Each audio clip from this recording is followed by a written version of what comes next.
Hi guys, so basically we just created a simple folder on our desktop, and we navigated into the folder, and we have this folder opened up right here in VS Code. Well, we are trying to replicate this in this video, and I'll show you, how easy it is to replicate this using Flex, right?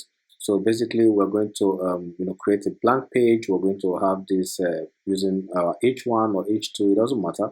You just have to set the properties uh, by inspecting the Figma file, and you can see most of those CSS properties right here. Next, we're going to create this container, right? And this container is going to be our Flex container. Within this container, we're going to have the children, which are the blog items, right? So you see we have 1, 2, 3, 4, 4 items. And basically, the items is going to have, this properties, the width, the height, and yeah, we're going to make the items relative. We are also then going to put in the image and the paragraph. We'll use the p tag for this. And at the end of the day, we'll make these items absolute and set, the respective positions within the relative parents. So once we're done with that, we just have to duplicate and change the images as well. So this is not a big deal. What we're going to do right now is to go ahead into our Visual Studio Code environment, and we're going to create the index.html. We are also going to create the main.css file. Now remember that the names can always be changed. It's up to you. Next, I'm going to create the assets folder, and I'm also going to attach the images folder in here. So we are simply going to export those images into that folder.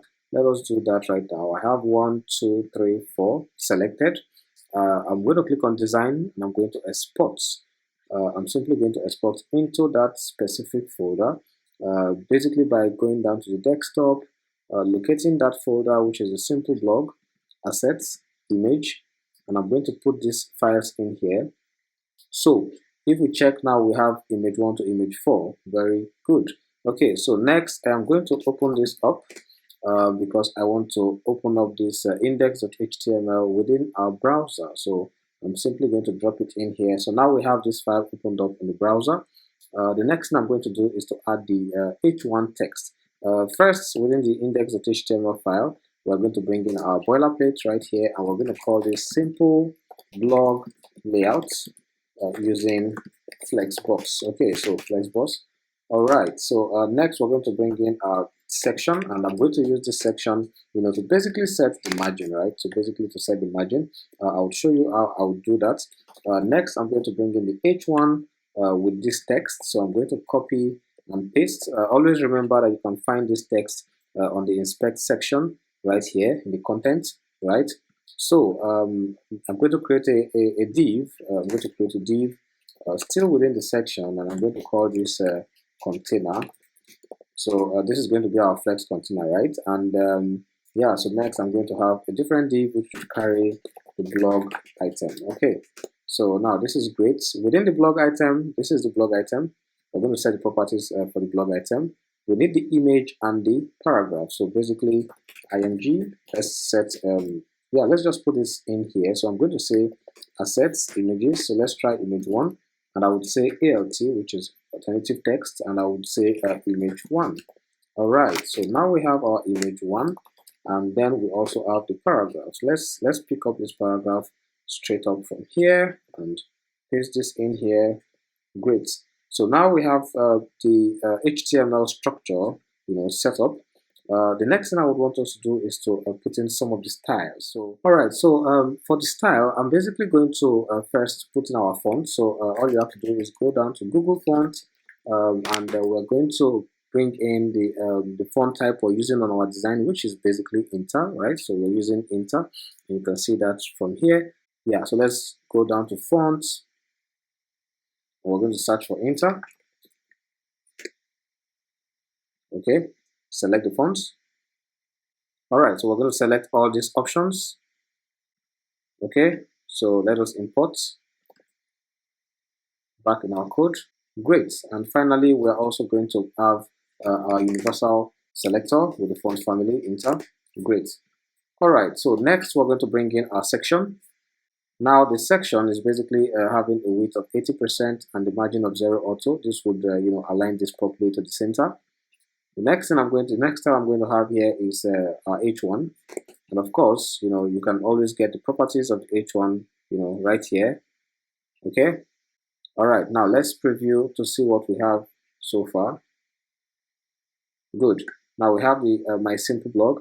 Okay. So basically, something is wrong here, and we did not connect the file, the CSS file. So I'm going to do link href main.css. That's a dot, not a comma. So, and I'm going to say rel and specify that this is a style sheet. Now let's save this. Let's refresh. Great. So we have this sitting right here in the center. And of course, we're able to achieve that from our style by setting the text align to center. All right, good. So now we're going to bring in the container. Remember, the container needs to have a flex, and also the container should, contain flex wrap, because we need to wrap the item so that when it goes beyond a specific width, we can easily wrap the item, from row to column. So this is our style for that. First, we have a width of 100%. We set the display to flex, and we make sure we have flex wrap with a gap of 39%, and justify content center. So this is the gap right here, 39%. The idea of setting justify content to center is basically to ensure that you have both items properly aligned together in the center, right? Or which I'm basically referring to the parent container itself at this point. Okay, so the next thing we're going to do is to style the cards, right? The blog cards, and which we refer to as the blog item in our HTML file. So here we go. We have the blog item with a width of 481 pixels, the flex basics to 481 pixels, and I will explain that as well. But basically, you don't really need the width here, okay? So the position to relative, and the height to 545 pixel, and also the background color. Now you can verify this. You have the background color, you have the height, you also have the width, right? So basically, you just have to copy and paste some of these things. We're not using absolute here because we want this to be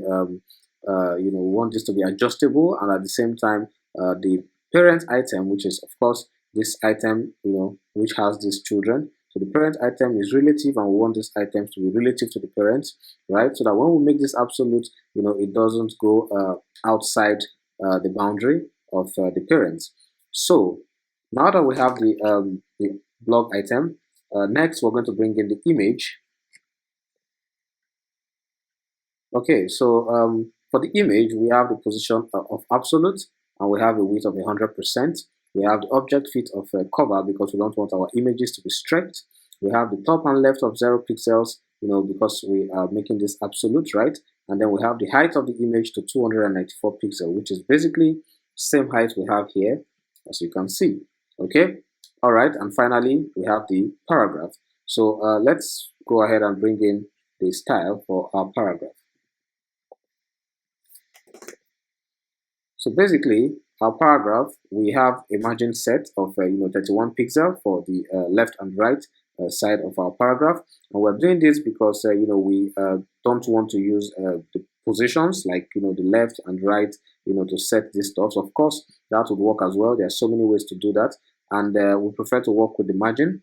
We also have the font family inter, we have the font style, and we also have the font size, the font weight, and also the position set to absolute.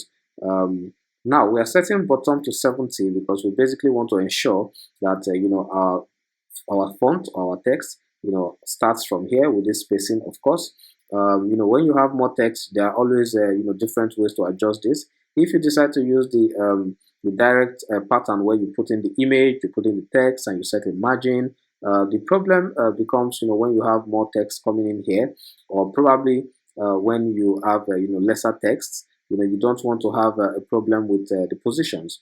All right, so I'm going to save this file, and now we are going to refresh this to see what we have.